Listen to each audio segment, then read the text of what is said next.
বন্ধুরা, আজকে আমি সোনালী কিচেনে চলে এসেছি একটা রেসিপি নিয়ে। সেটা হচ্ছে পনির পোস্ত। পনিরটাকে ভাজলেও হয়, না ভাজলেও হয়, তাও আমি একটু ওলট পালট করে তেলে ভেজে নিলাম। এবার ফোড়ন দিতে হবে, এলাচ, দারচিনি, তেজপাতা। এগুলো একটু ফোড়ন দিয়ে আলু দিয়েছি, আলু দিলে একটু ভালো লাগে খেতে। আলুটা দিতে ফোড়নটার সঙ্গে ভাজবো।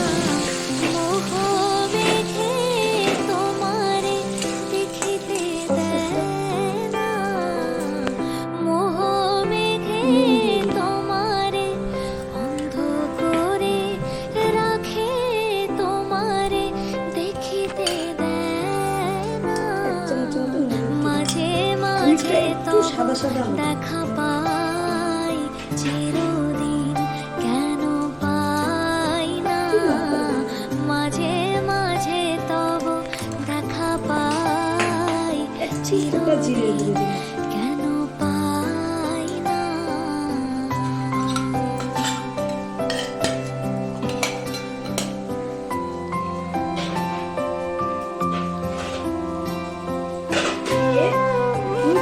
জল দিয়ে দিলাম, গুঁড়ো মশলা তো না একটু পুড়ে যাবে, জল দিয়ে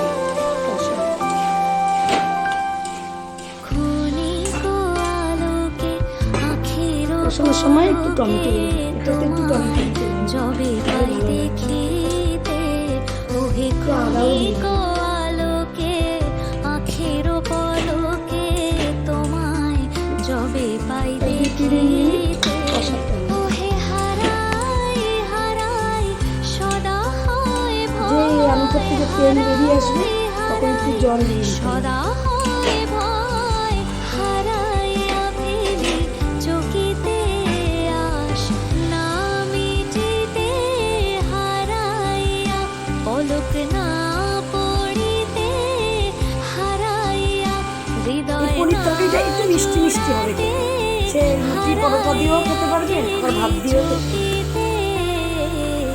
মাঝে মাঝে তব দেখা পাই চিরদিন, কেন পাই না মাঝে মাঝে তব দেখা পাই চিরদিন, জল দিলাম, পাই না। এখন পোস্তটা দেওয়ার পর কি সুন্দর রং এসেছে, আলাদা একটা রং।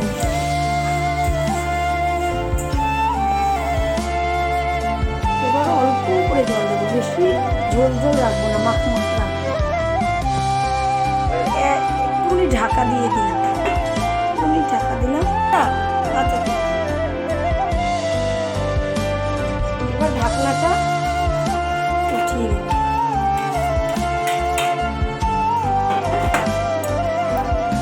আমি একটু লাল লঙ্কার গুঁড়ো দিয়েছি বলে একটু লালচে লালচে, কিন্তু এটা একটু সাদা সাদাই হবে। আপনারা যদি কাঁচা লঙ্কা দিয়ে করেন তাহলে সাদা সাদাই। এবার পনিরগুলো দিয়ে ওহে কি করিলে বলো পাইব তোমারে রাখিব আখিতে আখিতে ওহে এত প্রেম আমি কোথা পাবো না।